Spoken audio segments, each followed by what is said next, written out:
Hey up, it's Steve from the Old Yorkshire Geek, and it's time to review Andor, Season 1, Episode 8, Narika 5. Have I got that right? Whatever. It's a place. We see it on screen pretty shortly. So, before we get into it, let's have the intro, and then we can have a look at this week's episode.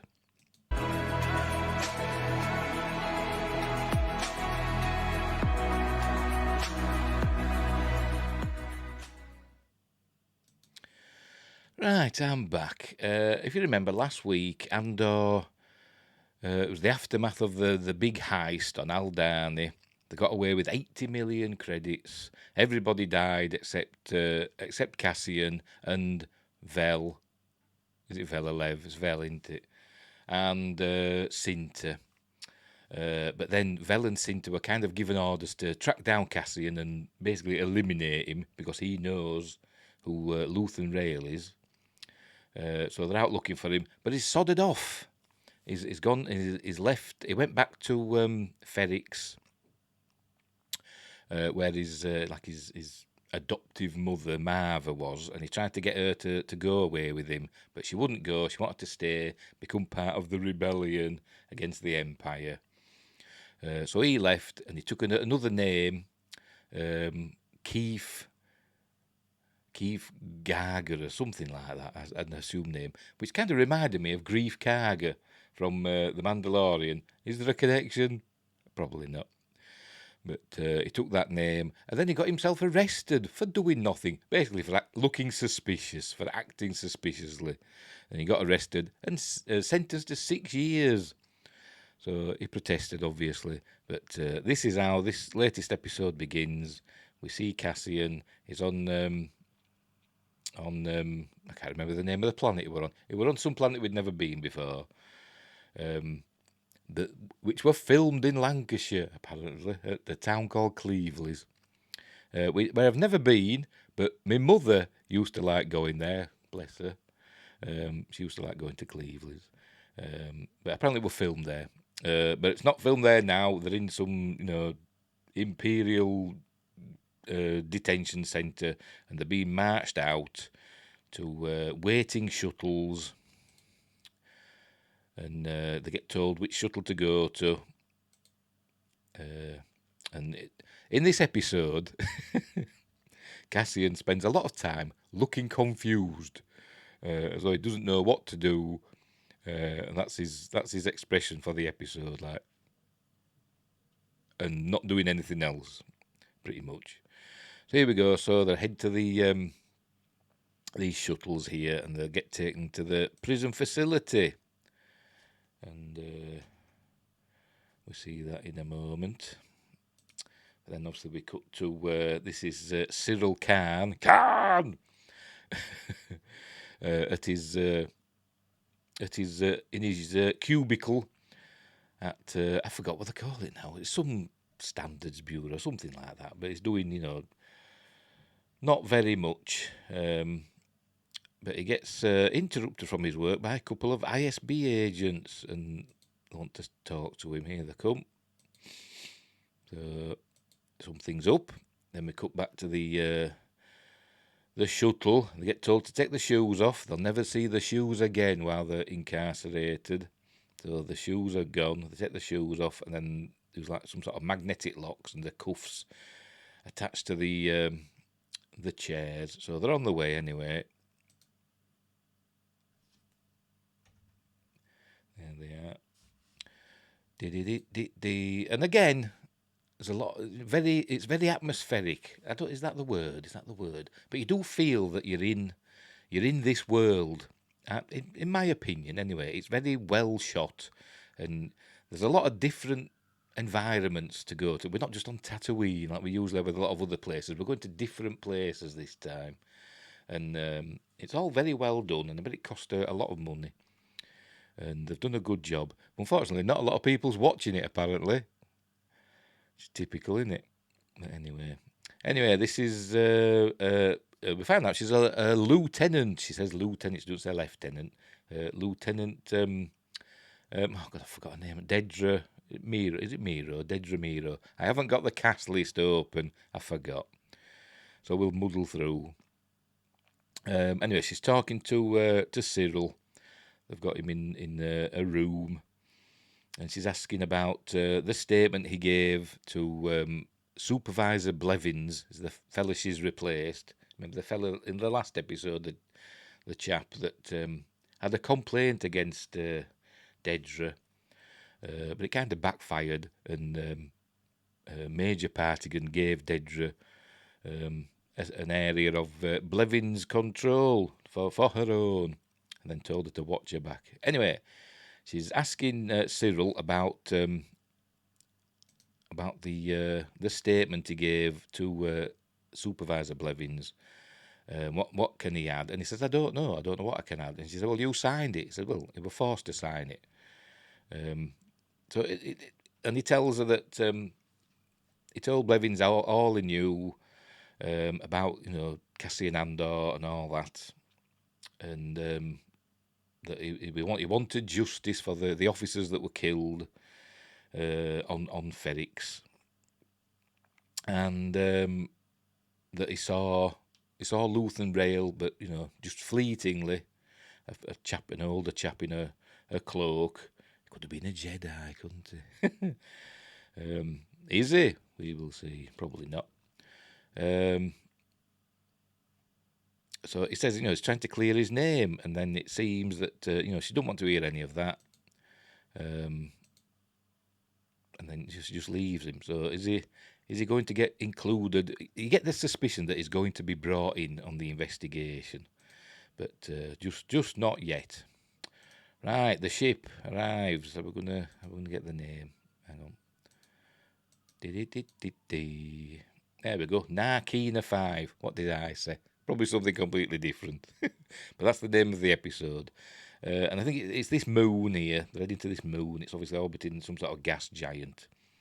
Bit like Yavin 4. This is Narkina 5. And it's got lots of oceans, and they are the view out of the shuttle window. They see these facilities on the ocean. A bit like the raft in the Marvel Cinematic Universe. But there's some sort of, penal facilities. Again, it's very well done. There they are. But it's not all ocean, as you can see in the background there. There's land. But these, I don't know if they're floating or if they're anchored to the surface. I don't know. But anyway, they get taken to their, prison orienteering. But before that, we cut to the ISB on Coruscant. We see this is the, I forgot what they call it now. The thing that Cassian, were trying to sell to Luthen. It's an Imperial, I forget what they call it, Star Path or something, unit. I don't even know what it is. Is it some sort of navigational aid? I have no idea. But this is it Colonel? I forgot his name now. Wolf, somebody or other. It were in A New Hope, and everybody's trying to pretend that, it were him, and nobody really knew. Apart from, the proper Star Wars nerds. No offence, but there are some. But 99.9% of people have no idea who this chap is, but he's in charge, and Dedra's pleading her case about, it's not just about, things going missing and things being stolen. She thinks it's part of the rising rebellion against the Empire, and they're, acquiring equipment and stuff like that. And it's all connected. And Major Partigan kind of sides with her. He seems to have a bit of a soft spot for Dedra. But this officer, he's saying, well, keep on it, but I don't think he's really convinced. Anyway, so that's what happens there. Right, back at the prison, back at Narkina 5, they're told to put their hands on their heads. Remember, they've no shoes on the bare feet. They mustn't wear socks. There must be no socks in the Star Wars universe. They're all barefoot. They're told to put their hands on their heads. And for some reason, Cassian can't put his hands on it. See this chap here? Got his fingers locked. Whenever they tell them to put their hands up, Cassian, that's as far as he goes. Well, you can't see, can you? Hang on, well, never mind. Hang on, just let me move that out of the way. There you go. It's as far as he goes like that, and he never puts his hands fully back. Why? Is that because he's always prepared for action? I don't know. Or is there some problem with his shoulders? No idea. No idea. So, to go through this orienteering, and we find out that the floors are they're electrified. These officers arrive, and they've got these big heavy boots on. And the floors are electrified, so when they get punished, there's 3 levels of pain that is induced. And I think the top level, I think, just kills you instantly. So that's how they keep them in line. So they take them down below to... here we go, she's Dedra's back with Cyril again. This is where he's pleading his case that, he wants to clear his name, but, she seems like she don't want anything to do with it. There he is. Could it be any more tight? It's like his skin's gonna unravel.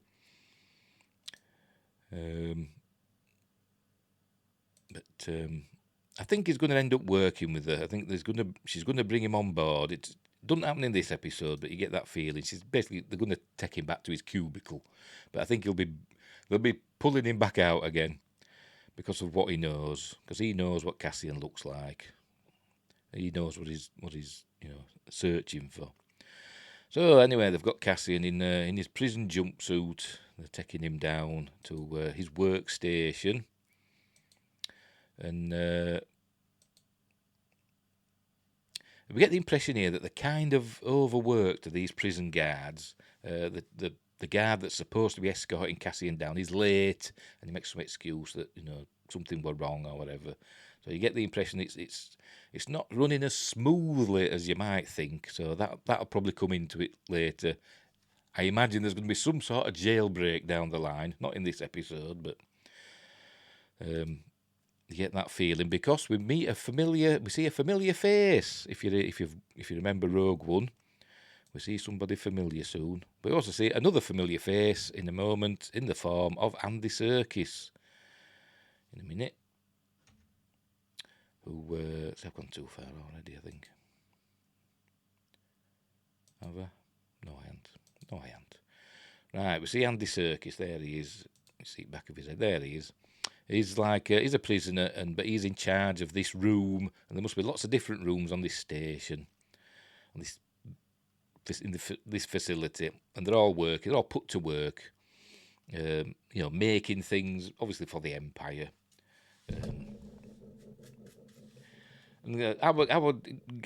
Gave me the impression that the reason the Empire's grown so quickly is because they're using a lot of prisoners to build all their stuff. Rather than it's basically slave labour in it, but the prisoners on trumped up charges, probably a lot of them. They said they do hear that. They ask him what he did, and he said nothing. Says yeah, we hear a lot of that, which is probably true in this case. All prisoners say they're innocent, don't they? But it's probably true in this case. Anyway, so he's in charge. He's a tough guy, and he's doing as he's told. He says there's only 200 and something days left of his sentence, and he wants to, get it over with and get out.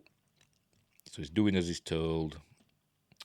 So he sets him to work on one of the tables, and this is where we meet the familiar face from Rogue One. There might be a couple more that I didn't recognise, I didn't notice, but I noticed one in particular. I'm not going to see him. I know his face. I've seen him somewhere before, but I can't think where. But that's not who I'm thinking of. We hear the name Melshi, and that's him there. If you remember, Melshi was on the Scarif mission in Rogue One. He played a major part in that film. Obviously died with everybody else. Spoilers. But there he is. So obviously are they going to escape together, Melshi and Cassian, and end up with the rebels? We'll see. Or will they just cross paths again later? I don't know. But there we go. The first meeting of Cassian and Melshi. Anyway, so they're all set to work, and each table, has a set amount of work that they've got to accomplish, and if they don't do it, they get punished. They get zapped. And they're not doing very well at the moment because they're being a man down, and Cassian just stands about going, I don't know what I'm doing. I shouldn't be here. But eventually he starts working. Anyway, they end up, there goes, they set about work. Look, they're working on big chunks of Imperial equipment. I don't know what it is. Bits of TIE fighters and stuff, probably. I don't know. It could be robot parts. I have no idea. Anyway, so they're doing all that. They're assembling things. Right, so we go to Coruscant, and good old Mon Mothma's having another party, and she's talking to, that's her husband, by the way, Perrin, but she's talking to, I forgot his name, is it Tay? The banker chap from last episode that she tried to get in, into the rebellion, and she kind of succeeded because he said that, he didn't like the Empire. So, but is he gonna betray her? I don't know. But anyway, she's having another party. She's talking to Tay a lot. He's getting suspicious, is Perrin, I think.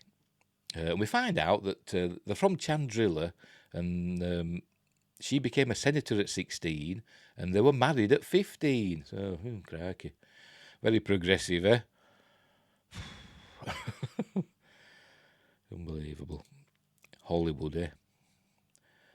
There's that Tay chap. So she's going to talk to him. And she talks to some other I think the senators, some other people. And they're talking about the Emperor. Oh, that's a daughter that... she's saying Tay seems to be there a lot these days. So she sees him a lot. So we get the impression that Tay's visiting Mon Mothma's house quite regularly. I suspect Perrin might think they're having an affair. But we'll see how that turns out. Right, she meets some other people and they start talking about the Emperor. See, I've gone too far now, look. It might be in the next bit. Yeah, in a bit they talk about the Emperor and how he's doing a lot of speeches, and then there's this new public order act that they're bringing in. So they talk about that. There's Cassian looking bemused like he does through all the episode. They go into their cubicles where they sleep, the bunks. That's what we saw. Hang on, I'll go back again. We saw, for Pete's sake. See, I can't see it now. We saw it in the, there we go, in the trailer, remember? And I said, are they like clones? Is it like, because it reminded me of where the clones were made. Camino, it reminded me of Camino. But it ain't, it's on this prison facility. Right, so they're heading to the sleeping areas. Meanwhile, back at the party,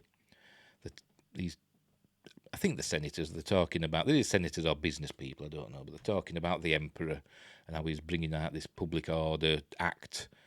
It's a bit like, it's curtailing freedoms, and people are getting arrested left, right and centre. And probably sent off to these places where they're building things for the Empire, which is why probably the Imperial fleet's growing, exponentially and all that. Right, so they're here, the cubicles, and he gets put in his cubicle. Everything's there for him. His food, and comes through little tubes, and he says if you do well, you get some flavour in your food. So anyway. So that's that. Tay's disappeared. She's gone looking for him, but he's buggered off somewhere. But I don't think we see him again this episode, so maybe he has been disappeared. I don't know. We'll see. I think he'll be back. So, where are we? There we go. So they're setting to work. They're doing their fixing, assembling things for the Empire. And I think that chap that we just saw. See, I bet I can't find him again now. They start falling behind because they have it's like a defective piece that a pin won't attach or something like that. And this chap here is a British actor. We've seen him in a lot of things, but I don't know his name. I can't remember his name. But we've seen him in lots of things over here. I think he thinks it's his fault that something's going wrong, and it gets fixed eventually. But I think they lose time. But anyway, so then we cut to FedEx. This is Marv, and she's getting ill now, apparently. Cassian, she didn't fit as a fiddle last week, didn't she, more or less? But we find out that she's having problems. She's had a fall, because she's, an elderly lady. She's had a fall, she was brought home, and apparently she was hanging out by the hotel, and she was trying to find some tunnels or something under the hotel so the rebellion could get in and, do rebellion things.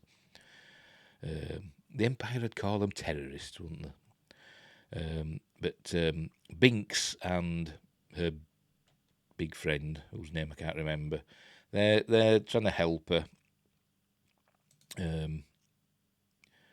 But obviously I think she's fading away, is Marva, and they're asking, where's Cassian? And, he's gone, they don't know where he is. So Binks, she needs to find out where Cassian's gone. Because, Marva's not well. She's basically Cassian's mother, isn't she? So she goes to the scrapyard where she works, the junkyard. And remember, she had that communications device on top of that chimney or whatever it was. And she needs to use that. She's going to get in touch with Luthen and see if he knows where Cassian is. Here we see Vel and Cinta. We find out they're in a relationship. I might have said that a few episodes ago. You got that impression that they were in a relationship. So again, Star Wars being all progressive. But going to Cinta, the mission comes first. Because apparently, and also like Vel, I think she's from a rich family, and Cinta sort of like implies that she's just, she's more rebelling against her rich family than she is against the Empire. Which, is said to be cold. That were cold. This is Binks. Is it Binks or Bix? Whatever her name is. She's gorgeous anyway. I'm very taken with this young actress. I don't know her name, but she's super pretty. There we go. She's trying to contact Luthen. So meanwhile, in Luthen's shop, it's his assistant that's picking up the message. She's not replying. And Luthen asks, what's going on, and she says it's the Binks on FedEx. She's asking about Cassian. His mother's ill, and she wants to know where he is. But they decide that no, it's too risky, and the cut that line of communication. They cut her off. So I think that's permanently cut off now. So Binks isn't very happy about that. Where are we here now? This is Coruscant, isn't it? So we're back on. Yes. Luthen, telling me in names. Luthen hops in his ship and heads out, leaves Coruscant, and he's going somewhere. Right, here we go. The floor's red. That means if you step on it, I think you're killed instantly. When it's white, it's safe. When it starts flashing white, you've got 30 seconds to get into your cubicle before it turns red, and you're killed.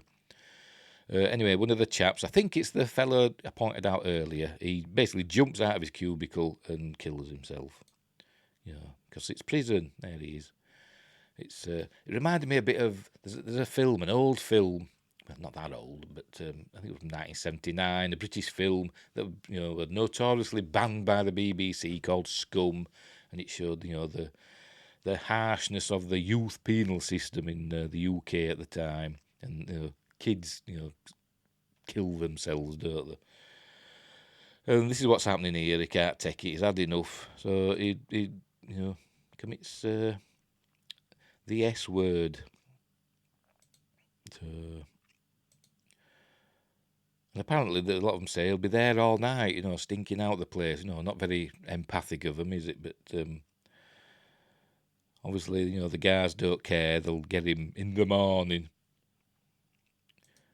So, right, so back on FedEx, there's a bit of a commotion. And the junkyard where Binks works, there she is, the lovely Binks. Stormtroopers have arrived and some officers, and they've arrested the chap who she works for. They're taking him away, and then they want her, they want Binks. And they said to her, they call out her name, and then she's there, and they see her, oh, you're her, aren't you? And I think she like kind of denies it, and then she says, well, you look a lot like her. He's looking at her pad. So anyway, she runs this chappie, this big fella. I've forgotten his name. He tells her to run, so he tries to stall the stormtroopers, but it don't work, and they catch her quite quickly. There she is running. She gets captured. Right. Luthen has gone to this planet. It might say what the name of the planet is. Let's see. But there's a familiar face. But see if we can see the name of the planet. So you've got to just get it right, haven't you? Here we go. Is it going to show us the name of the planet?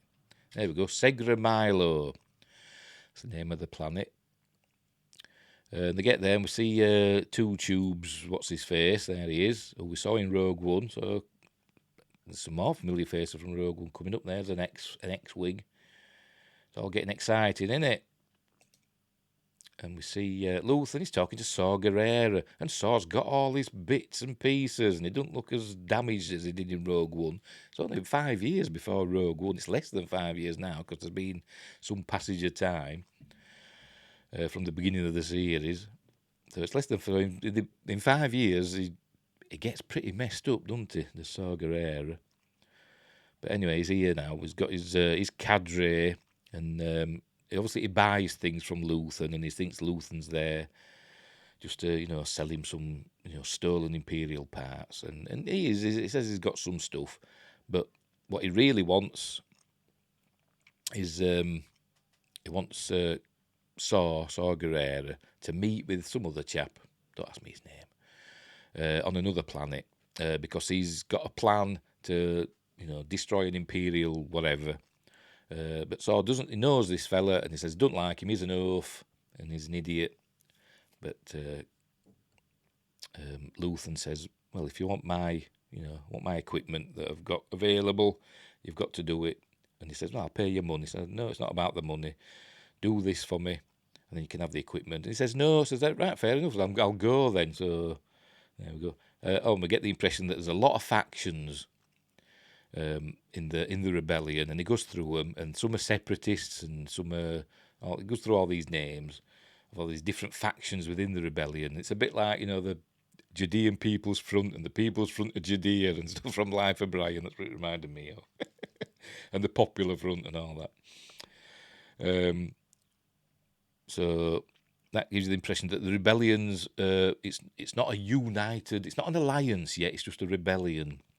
So it's going to become the alliance eventually, isn't it? All these groups come together. But it's not there yet. So here he is, he's trying to get him to do that. We don't see Jyn Erso. She's not around. But he'd left her a long time ago, hadn't he, before Rogue One. I think about 15 years, wasn't it? She hadn't seen him before Rogue One. So she's not going to be around in this. As far as we know. There you go. He's talking about all the stuff. And he wanted him for that mission because this other he wanted air support. And as we saw, Saw's got at least one X-wing. So that's what the air support would have been. But it's not happening. Who's this? What's happening here now? See, I forgot what's going on now. Yes, they're in back on Ferrix now. He's obviously some sort of torture specialist. He's been questioning Binks's boss at the junkyard, and he's strapped to a chair, and he doesn't look well. And Dedra says they tell her that Binks is coming, and says, shall we get rid of him? He says, no, I want her to see him. And then as Binks comes in, there you go, look. And as Binks comes in, Dedra says, well, get him out of here, as though she's been nice, and, that she didn't really want Binks to see her, but she did. She's all just playing a game, isn't she? So they're basically going to put Binks in the chair and, torture her for information. wonder if they'll have a Dr. Ball will come out with all syringes and stuff. Right, we're back on. I've forgotten the name of it already. Narkina 5, something like that, wasn't it? Getting on with their work. Oh, and that's it. That's how it ends. Yeah. Just shows them doing that. That's happening, and that's how the episode ends. Not an amazing episode, but still interesting and still world building. Lots of different environments. I said we were all over the place in this one, weren't we? We were on this Narkina 5 and Segra Milo, however you pronounce it. And we're on Ferrix and Coruscant, and we were all over. So we're all jolly good. So there you go. So that's the end of episode 8 with 9, 10, 11, 12, 4 episodes left. In season 1, will there be a season 2? They've said there is, but apparently people aren't watching this. So, but we shall see. But I did, hang on, just waiting, looking for this. There we go. Get rid of that. Right. Yeah, it was a decent episode. It was still interesting. I enjoyed watching it. We saw a few familiar faces, which were kind of nice. Jingle, jingle those those car keys for people like me. Because I love Rogue One. Rogue One's, I will say again, my favourite Star Wars film. Shock horror. Not Empire. No, Rogue One is my favourite Star Wars film. Burn me at the stake. But so they had the key jangling for me, which worked. So I'll give this one an 8 out of 10. Did quite enjoy it. The Empire's tightening its grip even more now, and is it going to be closing in on Cassian?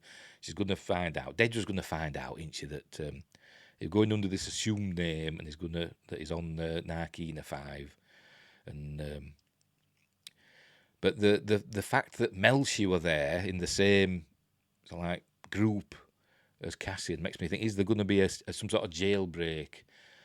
What they're going to do is Saw Gerrera going to fly in with his X-wings and attack, the facility and get them out. I don't know what's going to happen, but it's got me wondering. And probably nothing like that will happen. He'll just get transferred probably and intercepted en route or whatever. I don't know. We'll have to wait and see, won't we? But it's a slow burn, but it's an interesting one, and I'm enjoying it, and I hope it does get a season 2. But we haven't finished with season 1 yet. But we'll leave it there. As I said, 8 out of 10. Solid. It's solid. That's what it is, and it could be the best. Early on, I said it's not really Star Wars, is it? But it is. It's getting there now, isn't it? Early on, it wasn't Star Wars to me, but it's getting there now, and I'm enjoying it, and it's probably the best Star Wars we've seen from Disney Plus. The series, it's up there with The Mandalorian. The Mandalorian's, pretty compared to this. The Mandalorian's, pretty hollow in it, and there's not much to it. It's just fluff in it, really, for the most part. And this is meaty stuff, is Andor, and it's very, very good to watch. So we'll leave it there. So wherever you are, hang on, let me get myself sorted. Wherever you are in the galaxy, look after each other. Until next time, I'll see thee.